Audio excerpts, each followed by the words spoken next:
You ever have one of those moments where time just stops? That was me, in my cap and gown, smiling at the crowd, until I saw my dad laughing at my mom's dress. Loudly, rudely, in front of everyone. I wanted to disappear. But then something crazy happened. The dean stood up, called my mom by name, and thanked her publicly. My dad's face? Completely frozen. You won't believe what she did behind the scenes. And when you find out, your view of her will change. Maybe your view of your own parents too. What would you do if someone mocked your mom on your biggest day? Would you speak up, or stay quiet? Drop your thoughts in the comments. I read every single one. Like this video if someone you love has ever been underestimated. And if you're new here, hit subscribe. I've got stories you won't want to miss. Because this story, it's not just about a dress. It's about who we choose to stand up for, and why that choice can change everything. Graduation day was supposed to be perfect. I had worked 4 years, 4 long, exhausting, emotionally draining years, to get here.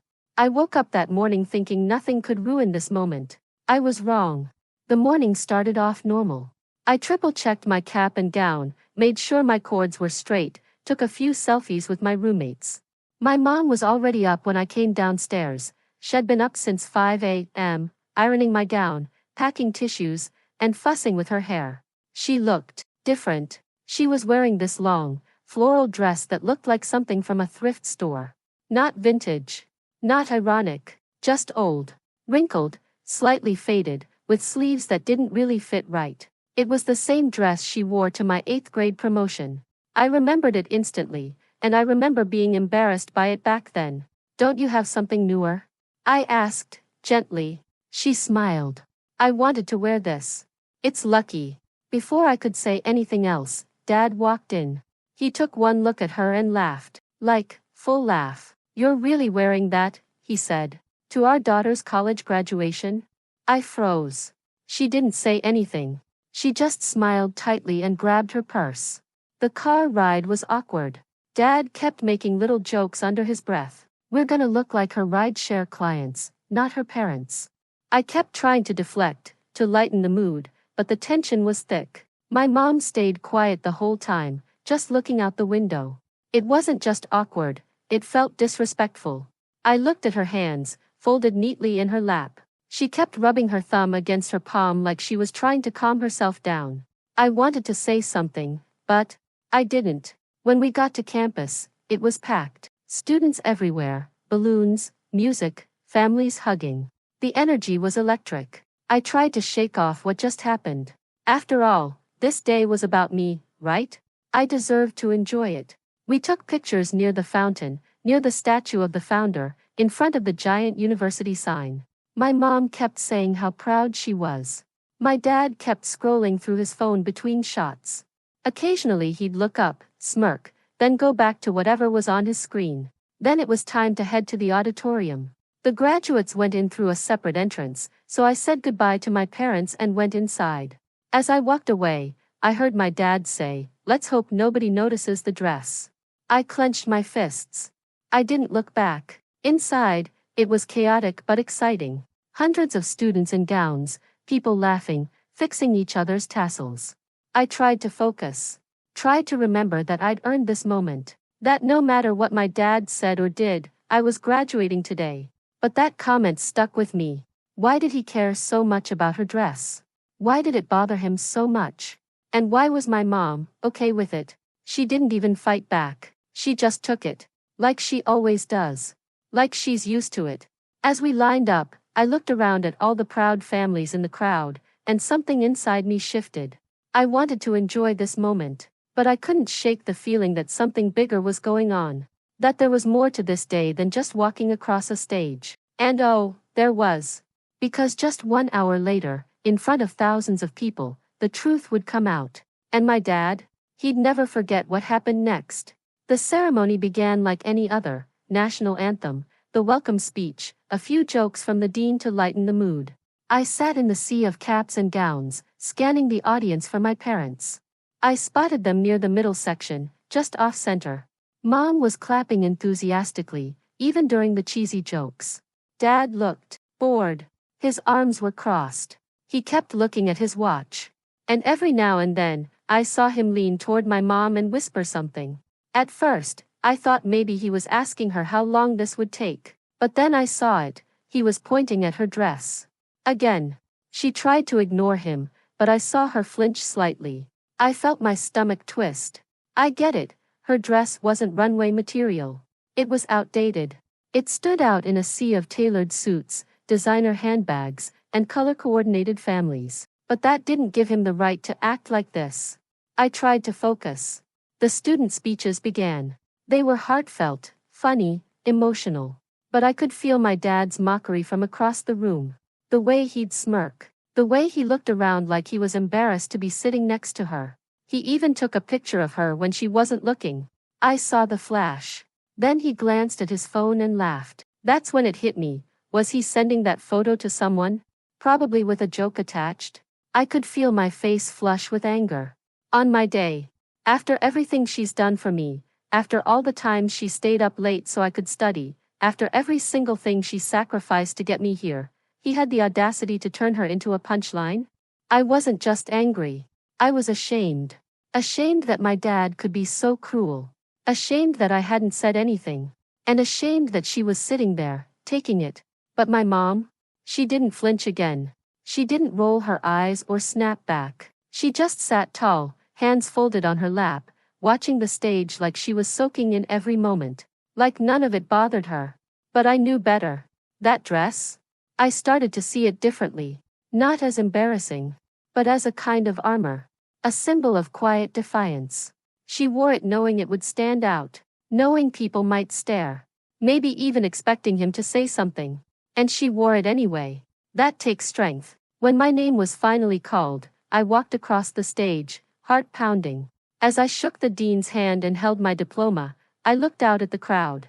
I found my parents. My dad didn't even clap. He was still staring at her. But my mom? She was crying. Not sobbing. Just soft tears down her cheeks. She looked proud. Like I had done something that mattered. Like this moment made all the struggle worth it. And in that moment, something inside me shifted again. Because for the first time that day, I stopped caring about the dress, or the looks, or the whispers. I cared about the woman who raised me, who sacrificed everything for me, and who was now being treated like she didn't belong. And that was the last moment I'd stay silent. Because what none of us knew, not me, not my dad, not anyone in that auditorium, was that the dean was about to say something that would change everything. And when he did, all the laughter, it stopped. The dean stepped up to the podium, and the room hushed almost instantly. He was one of those speakers who didn't have to demand attention, he just had it. Calm, confident, every word weighted like it mattered. He congratulated us. Talked about the journey. The late nights, the anxiety, the victories we thought no one noticed. People around me were nodding, some even tearing up. Then he paused, looked out at the crowd, and said something I'll never forget. Before we continue, I want to take a moment to acknowledge someone very special in the audience today. I didn't think much of it. Probably some donor. Or maybe a faculty member retiring. But then he said her name. My mom's name. He didn't just say it. He honored it. Spoke it clearly, like it was something to be proud of. Like it mattered. My head snapped up. I stared at him. I'd like everyone to join me in recognizing Mom's name, he said. Someone whose contribution to this university has changed countless lives, though you may not know it. The audience turned. Cameras came up. My mom looked stunned. She half stood, unsure of what to do. My dad sat motionless, completely still, mouth slightly open. The dean continued. For the past 2.5 years, this woman has been quietly funding scholarships for students who lost a parent during the pandemic. She requested to remain anonymous, but today, I think it's only right we acknowledge her generosity. The room burst into applause. I froze. Wait, what? I looked back at my mom. She was now standing, her eyes wide, shaking her head slightly as if to say, please stop. But the dean wasn't done. She worked extra jobs. She donated from her own savings. She never asked for anything in return. Many of our students are graduating today because of her. People stood. Phones were up. Applause was echoing. And just like that, everything made sense. The long hours. The late nights. The way she always said, "Don't worry about me." The dress. She hadn't worn that old dress because she didn't have something better. She wore it because she'd chosen to spend that money on other people. On strangers. On students who would never know her name. But now, they did. And my dad? He didn't move. Didn't clap. Didn't even look at her. He just sat there. Like the truth had hit him so hard, it knocked the air out of him. I wanted to laugh. I wanted to cry. I wanted to grab the mic and shout, "That's my MOM." Because suddenly, this wasn't just my graduation. It was hers too. It was a graduation from being overlooked, from being mocked, from being dismissed. She didn't need applause. But she deserved it. And in that moment, every ounce of embarrassment I'd ever felt about her vanished. I felt pride like I'd never felt before. She wasn't just someone who made ends meet. She was a hero. Quiet, steady, unshakable. The dean wrapped up the tribute with one last sentence. "We talk a lot about leadership in this university, but leadership doesn't always wear a title. Sometimes, it just wears a floral dress and shows up." Boom. Standing ovation. Except for my dad. Still frozen. And I couldn't stop watching him. The realization. The shame. The complete silence. For the first time in my life, he looked small. And she looked like the biggest person in the room. After the ceremony, as people filtered out and the crowd thinned, everything felt surreal. Like time had slowed down. My mom walked quietly behind us. She wasn't basking in the applause, wasn't checking her phone for photos or videos. She just smiled softly, like she wasn't quite sure what to do with the sudden attention. My dad stayed silent. He didn't congratulate me. He didn't say a word about the dean's speech. He just walked beside us, stiff, like a man who had just seen a ghost. And honestly, he kind of had. That night, after the dinner, after the hugs and photos and fake smiles, I sat alone with my mom in the kitchen. "Why didn't you tell me?" I asked. She stirred her tea. Because it wasn't about being seen. It was about doing the right thing. That's when she told me the whole story. When COVID hit, she lost one of her 2 jobs. My dad had cut off most support years ago, long before they divorced. She'd been working full-time at a local community center and cleaning offices at night. Some months, we barely scraped by. She used to stretch every dollar like magic. One night, she came home exhausted, covered in dust, and I remember asking, "Why are you doing all this?" She just said, "Because it matters." What I didn't know, what she never told anyone, was that she had applied for a small inheritance from her late aunt during the pandemic. It wasn't much. But instead of saving it or using it to fix her car, she used the money to start a scholarship fund for students who had lost a parent during the crisis. I couldn't save everyone, she told me. But I could make sure one kid, just one, could finish school. But it didn't stop there.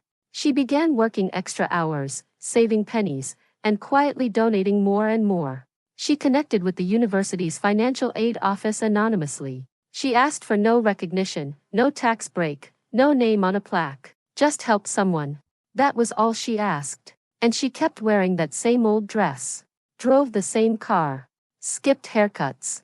Turned down birthday gifts. She even started sewing and mending clothes herself again, just to save a little more. "I didn't need anything," she said. "I already had the best thing in the world, you. And I knew you were going to do something amazing." I sat there, stunned. We talk about heroes like they're on TV or in movies, people in uniforms, people on stages. But my mom?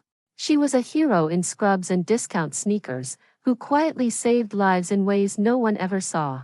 She never asked for applause because she wasn't doing it for applause. She was doing it because it was right. That kind of quiet sacrifice? That's power. And I remembered all the moments I rolled my eyes when she said no to something I wanted. I remembered the fights we had over things that now felt so small, trendy shoes, new phones, school dances. Things that felt like the end of the world back then. She never got angry. Never made me feel guilty. She just smiled and said, "Maybe next time." And there I was, sitting across from her, realizing there might never have been a next time for her. Because she gave every next time away to someone else. That floral dress she wore? That was the same one she wore when she dropped me off at college. The same one she wore when she picked me up after my freshman year ended early because of the pandemic. The same one she wore to every parent-teacher night, every ceremony, every big moment in my life. It wasn't just a dress. It was her uniform. Her badge of honor. She wore it like a shield, a reminder that appearances don't define worth, and that doing good doesn't always look glamorous. And yet, she carried it all with grace, quiet strength, unshakable kindness. I asked her if she'd do it all again, knowing she'd never get recognition. She looked at me, smiled, and said, "I'd do it twice." And in that moment, I knew, no matter what career I chased, what title I earned, what future I built, my biggest inspiration would always be her. The silence between my parents after the ceremony stretched for hours. We got home, and for the first time I can remember, my dad didn't fill the air with complaints or commentary. No remarks about traffic. No sarcastic digs about how extra the dean's speech was. He just sat on the couch, staring at nothing. My mom went to change. She came back in her usual jeans and t-shirt, barefaced, like the whole day hadn't happened. But I knew better. I could see it in her eyes. She was tired. Not just physically. Tired of pretending. Tired of being quiet. Tired of holding the peace. Eventually, my dad spoke. "I didn't know," he said flatly. My mom didn't answer right away. She didn't need to. Her silence was heavier than words. "You should have told me," he added, voice quieter now. She looked at him and said, calmly, "Would you have listened?" He blinked. "I've spent the last 10 years trying to explain things to you. You didn't want to hear it." He opened his mouth like he might argue, then closed it again. And that silence? That moment where he didn't have a comeback? That was new. He looked down at the floor. "I just thought you were being difficult, that you weren't ambitious enough." My mom tilted her head slightly, almost pitying him. "You always confused ambition with noise." There it was, the truth he'd been dodging for years. He used to tease her for not doing more with her life, but she was doing more than he ever had. She just wasn't advertising it. The fallout wasn't explosive. It was quiet, slow. A quiet unraveling of the narrative he'd built in his head, that he was the one who carried the family, that she was just along for the ride. Now, he was seeing the truth. She'd been carrying everything. Every tuition bill. Every night job. Every sacrifice. Every hard decision. She was the reason I made it to that stage. And he'd mocked her, in front of me, for the very symbol of her sacrifice. I watched as his pride cracked, and behind it, something softer appeared. Regret? Maybe. Or maybe just the realization that he had underestimated the wrong person for far too long. Later that night, he tried to make a peace offering. He brought her a cup of tea, something she usually made for herself. He said, "You looked beautiful today." It was the first kind word he'd given her in years. She took the cup, nodded politely, and said, "Thank you." But her voice was tired. Not bitter. Not cruel. Just done. She didn't argue. She didn't lash out. She didn't say, "I told you so." That, more than anything, stunned him. That's when I realized something else. This wasn't about revenge, or humiliation, or making him feel small. She didn't need him to understand. She had already moved on emotionally, years ago. This moment wasn't about proving him wrong. It was about showing me who she really was. And now that I'd seen it, I could never unsee it. I didn't just graduate from college that day. I graduated from the illusion that my dad was the strongest person in the room. He wasn't. She was. And she always had been. The days after graduation felt like waking up from a dream, except the kind that changes you forever. My dad left 2 mornings later. No big goodbye. No long talk. Just a mumbled, "Take care," before grabbing his bag. He didn't even make eye contact with my mom. She didn't chase him. She didn't cry. She just poured herself some coffee, sat at the kitchen table, and looked out the window. Peacefully. I asked her if she was okay. She nodded. "I've been okay for a while. You just didn't see it yet." She was right. For so long, I saw her through his eyes, quiet, overly cautious, just a mom. But now, I saw her for who she really was, a woman who had moved on long before he left, a woman who built a life not out of bitterness, but out of strength, out of choice. And I knew something else that day, too. I wanted to be like her. Not just because she was generous or kind, But because she had the courage to keep giving even when the world didn't clap. Because she stood tall without demanding anyone notice. Because she didn't need a stage to be powerful. She was the stage. Later that week, I got an email from the university. One of the students who had received my mom's scholarship wanted to meet her. He was the first in his family to graduate. Lost his dad to COVID. Thought he'd have to drop out. He wrote a letter that made both of us cry. He called her an angel. She met him the following weekend. No makeup, simple dress, same smile. And you know what she told him? I didn't save you. You saved me. Because that's the kind of woman she is. She doesn't see herself as a savior. She sees herself as someone lucky to have helped. She doesn't center herself in anyone's story. She just shows up to support the plot. The humility in that? It's rare. And it's real. Over time, people started to hear her story. Parents at my old school. Faculty at the university. Neighbors who never really looked past her front yard. Some were shocked. But the people who knew her best, they just nodded. Of course she did, they said. That sounds like her. And now? Well, she doesn't care about recognition. She still works. Still cooks the same meals. Still wears that dress, only now, I look at it and smile. Because it's not just fabric. It's a story. It's a symbol of every quiet sacrifice that never got applause. It's proof that sometimes the people we overlook are the ones carrying the world on their shoulders. My dad? He hasn't reached out much. Maybe he's still processing. Maybe he's ashamed. Maybe he's trying to rewrite the story in his head. But the truth? He doesn't matter in the same way anymore. He's a chapter. My mom is the whole book. And as I look back on that day, my graduation, I realize it was never really just about me. It was a moment that revealed who people truly were. And the one who shined the brightest was the woman in the wrinkled floral dress. The woman who wore her love in silence, her strength in kindness, and her power in giving. The woman who taught me that the loudest impact is often made by those who never raise their voice. So, what did I learn from all this? That real strength doesn't always shout. Sometimes it whispers. Sometimes it folds laundry at midnight. Sometimes it shows up to a graduation in a faded dress and changes lives without anyone knowing. My mom taught me that kindness isn't weakness, it's resilience. That quiet people can make the loudest difference. And that the ones we overlook are often the ones who've done the most for us. And my dad? He taught me something too, that the loudest voice in the room isn't always the wisest. That appearances can lie. And that pride, if left unchecked, can blind us to greatness sitting right beside us. If you've made it this far, I hope you take one thing with you: never underestimate the power of quiet love. Look a little closer at the people in your life, the ones who always show up, the ones who don't need attention. They might be carrying more than you ever knew. Share this story with someone who needs to hear it. Like if this reminded you of someone strong in your life. And don't forget to subscribe for more stories that stay with you.